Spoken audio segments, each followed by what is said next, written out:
ಏನಿವತ್ತು ನಮ್ಮ ರಾಜ್ಯದ ಪಿಡಬ್ಲ್ಯೂಡಿ ಸಚಿವರಾಗಿರ್ತಕ್ಕಂಥ ಸತೀಶ್ ಜಾರಕಿಹೊಳಿ ಸಾಹೇಬ್ರನ್ನ ಕರ್ಕೊಂಡು ಹೋಗಿ ನಿಯೋಗವನ್ನ ಪಕ್ಷಾತೀತವಾಗಿ ನಿಯೋಗವನ್ನ ಕರ್ಕೊಂಡು ಅಪ್ಪಣ್ಣನವರು ಸಿದ್ದರಾಜುರವರು ಜೊತೆಗೆ ಇನ್ನ ಎಲ್ಲ ಸಮಾಜದ ಮುಖಂಡರ ಜೊತೆ ಅವ್ರಿಗೆ ಹೇಳಿ ಎಲ್ಲ ಒಪ್ಪಿಸಿ 5 ಎಕರೆ ಜಾಗವನ್ನು ಕೊಡಿಸುವಂತ ನಿಟ್ಟಿನಲ್ಲಿ ಯಶಸ್ವಿ ಆಗಿದ್ದಾರೆ.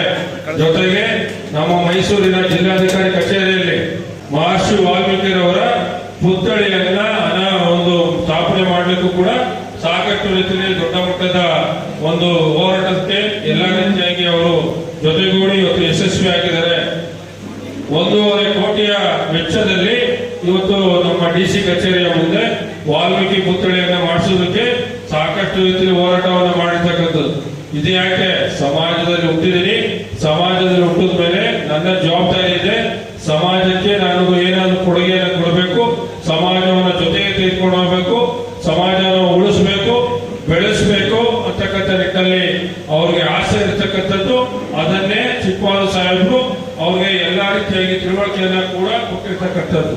ಇವೆಲ್ಲವೂ ಕೂಡ ಏನೋ ಅವರ ರಕ್ತಗತವಾಗಿ ಬಂದಿರತಕ್ಕಂಥದ್ದು. ಆ ನಿಟ್ಟಿನಲ್ಲಿ ಚಿಕ್ಕವಾದವರನ್ನ ದೊಡ್ಡ ಮಟ್ಟಕ್ಕೆ ತೆಗೆದುಕೊಂಡು ಹೋಗುವಂಥದ್ದು ನಮ್ಮೆಲ್ಲರ ಜವಾಬ್ದಾರಿ ಇದೆ. ನಾನು ಯಾವತ್ತೂ ಕೂಡ ಅವರ ಸಹೋದರನಾಗಿ, ಅವರ ಅತ್ಯಂತ ಆತ್ಮೀಯ ಸ್ನೇಹಿತರಾಗಿ ಯಾವತ್ತೂ ಕೂಡ ಅವರ ಜೊತೆಲಿ ನಾನು ಇದ್ದೇ ಇರ್ತೇನೆ ಅಂತಕ್ಕಂಥ ಮಾತನ್ನ ಈ ಸಂದರ್ಭದಲ್ಲಿ ಹೇಳೋದಕ್ಕೆ ಇಷ್ಟಪಡ್ತೇನೆ. ಚಿಕ್ಕವಾದ ಸಾಹೇಬರು ಹೇಳಿದ್ರು, ಇವತ್ತು ನಮ್ಮ ಜನಾಂಗದವ್ರನ್ನ ಕೈ ಬಿಡಬೇಡಿ ಅಂತ. ಈ ಒಂದು ಸಮುದಾಯ ಭವನ ನಿರ್ಮಾಣ ಮಾಡುವಂತ ಸಂದರ್ಭದಲ್ಲಿ ವೈಯಕ್ತಿಕವಾಗಿ ಕೂಡ ನಾವು ಸಹಾಯವನ್ನ ಮಾಡಿದ್ದೇವೆ. ಅದೇ ರೀತಿಯಲ್ಲಿ ವಾಲ್ಮೀಕಿ ಸಮುದಾಯದ ಬಂಧುಗಳಿಗೆ 17 ಕಡೆ ಅನುದಾನವನ್ನ ಸಮುದಾಯ ಭವನ ಕಟ್ಟಲಿಕ್ಕೆ, ಒಂದು ಕಡೆ 12 ಲಕ್ಷ ಅಂತ ಹೇಳಿ 17 ಕಡೆ ಅನುದಾನವನ್ನ ಅವತ್ತು ತಂದಿರ್ತಕ್ಕಂಥದ್ದು.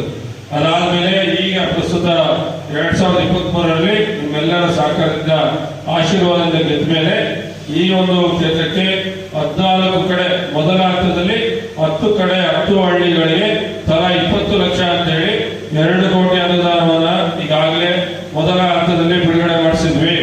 ಇದೇನು ಇವತ್ತು ನಾವು ನಿಂತಿರ್ತಕ್ಕಂಥ ಸಮುದಾಯ ಭವನಕ್ಕೆ 1 ಕೋಟಿ ಸೇರಿದಂಗೆ ಇನ್ನು ಉಳಿದಂತೆ 4 ಕಡೆ ಹಳ್ಳಿಗಳಿಗೆ ಒಟ್ಟು 1,75 ಲಕ್ಷ ಅನುದಾನದ ಅಡಿಯಲ್ಲಿ ಈಗಾಗಲೇ 50% ಅನುದಾನ, 50 ಭಾಗದಷ್ಟು ಅನುದಾನ ಬಿಡುಗಡೆ ಆಗಿದೆ. ಇವೆಲ್ಲವೂ ಕೂಡ ಯಾಕೆ ಹೇಳ್ತಾ ಇದೀವಿ ಅಂತ ಹೇಳಿದ್ರೆ, ಇದರ ಜೊತೆಯಲ್ಲಿ ತಾವೆಲ್ಲ ಏನು ಸಹಕಾರವನ್ನು ಮಾಡಿ ದೊಡ್ಡ ಮಟ್ಟದ ಋಣ ನನ್ನ ಮೇಲಿದೆ, ಆ ಋಣವನ್ನು ತೀರಿಸುವಂತ ನಿಟ್ಟಿನಲ್ಲಿ ಹಂತವಾಗಿ ನಾನು ನಮ್ಮ ಕ್ಷೇತ್ರದ ನಾಯಕ ಸಮುದಾಯದ ಬಂಧುಗಳಿಗೆ ಕೆಲಸವನ್ನು ಮಾಡೋದ್ರ ಮುಖವಾಗಿ ತೀರಿಸುವಂತ ಪ್ರಾಮಾಣಿಕ ಪ್ರಯತ್ನವನ್ನ